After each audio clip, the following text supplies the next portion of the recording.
Let's discuss non-medicinal interventions for insomnia. These are sleep hygiene, and number 2 is tryptophan-rich foods, means what should we eat to have good quality of and good quantity of sleep. So number 1 is sleep hygiene. It's a set of sleeping habits which we need to have good quality and quantity of sleep. So let's discuss sleep hygiene in detail. Here the most important thing is we need to follow circadian rhythm. What is circadian rhythm? Early to bed and early to rise. Why do we need circadian rhythm? रात को darkness melatonin यानी कि हमारे sleeping hormone को stimulate करती है, और morning में सनलाइट एक्सपोजर इस हार्मोन स्लीपिंग हार्मोन को सप्रेस करता है. So darkness is stimulating it and sunlight exposure या नेचुरल लाइट मॉर्निंग आवर्स में इसे सप्रेस करता है. सो हमारे को स्लीप रेगुलेशन के लिए इस सर्काडियन रिदम को फॉलो करना जरूरी है. That is our body clock and we need to obey this body clock.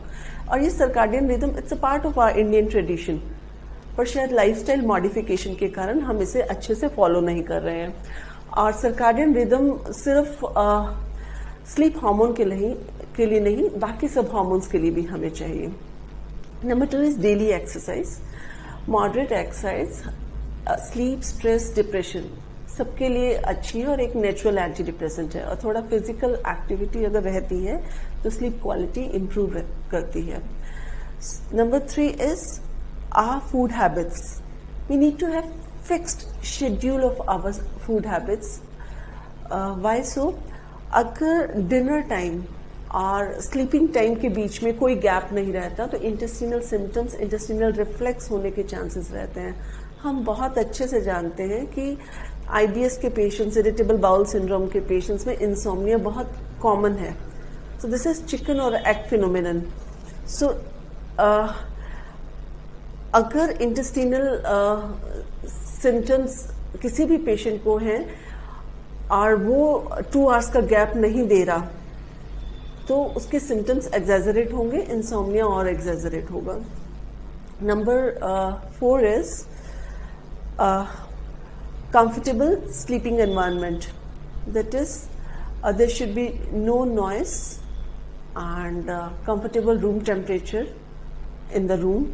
And the most important thing is there should be no mobiles, laptops, electronic gadgets in the room, because mobiles, laptops का जो भी blue light है ये natural light की तरह है, हमारे sleeping hormone को रात को सप्रेस करेगा, जबकि हमें डार्कनेस चाहिए ताकि स्लीपिंग हार्मोन इसे स्टिमुलेट करे.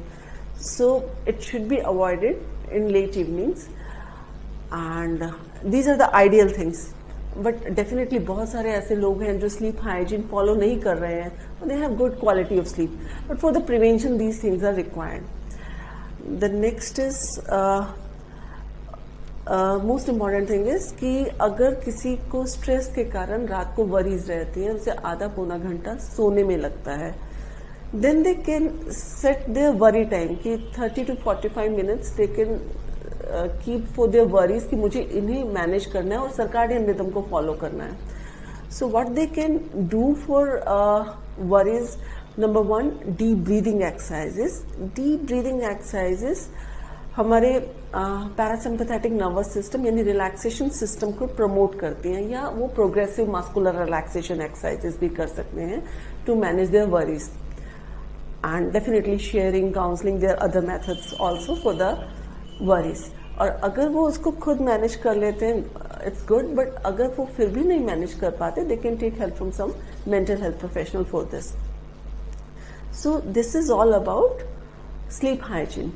So now the second thing is the tryptophan rich foods. Here what is tryptophan? Tryptophan एक अमाइनो एसिड है जो हमारे फूड में मिलता है.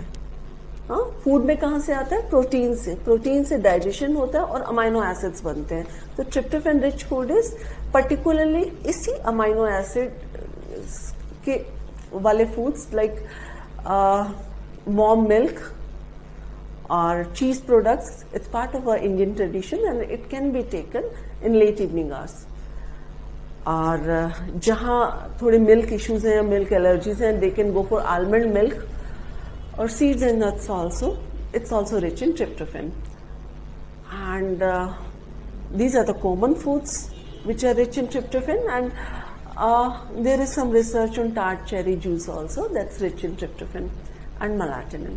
So, and it promotes melatonin. So taking, why we need tryptophan rich food, यानी इस amino acid या tryptophan वाला फूड हमें लेने की जरूरत क्यों है? For sleep. So there is an interesting normal body mechanism behind this. Food पे प्रोटीन है, प्रोटीन से हमें ट्रिप्टोफेन मिला, यानी एक अमाइनो एसिड मिला. अमाइनो एसिड से क्या बनता है? सेरोटोनिन. सेरोटोनिन हैप्पी न्यूरोट्रांसमीटर है. और सेरोटोनिन से क्या बनता है? मेलाटोनिन, जो स्लीपिंग हार्मोन है. इस कन्वर्जन के लिए कुछ को फैक्टर्स चाहिए होते हैं, zinc, magnesium, L methyl folate etcetera. But here so interesting कि एक अमाइनो एसिड हमारे स्लीपिंग हार्मोन को कि उस फॉर्मेशन में उस मैकेनिज्म में हमारी हेल्प करता है. पर जहाँ कुछ पेशेंट्स की डाइजेशन अच्छी नहीं है, सपोज वो प्रोटीन्स को डाइजेस्ट ही नहीं कर पा रहे और वो अमाइनो एसिड बन ही नहीं रहा, then there is a problem. Because वो मैकेनिज्म जो हार्मोन का मैकेनिज्म है कि हैप्पी हार्मोन या हैप्पी न्यूरोट्रांसमीटर सेरोटोनिन नहीं बनेगा और फिर आगे वो मेलाटोनिन नहीं बनेगा. सो इंटेस्टाइन और ब्रेन का एक रिलेशन है. लाइक इंटेस्टिनल हेल्थ हमें चाहिए क्योंकि न्यूरोट्रांसमीटर की फॉर्मेशन के लिए भी जो सारे को फैक्टर्स हैं वो इंटेस्टिनल हेल्थ पे डिपेंडेंट है. प्लस जो amino acid, particularly tryptophan, which we need for our sleeping hormone और हैप्पी न्यूरोट्रांसमीटर, अगर डाइजेशन में गड़बड़ है तो अमाइनो एसिड में कन्वर्ट नहीं होगा. तो this is how intestine is our second brain. So this is all about non-medicinal interventions for insomnia. Thank you.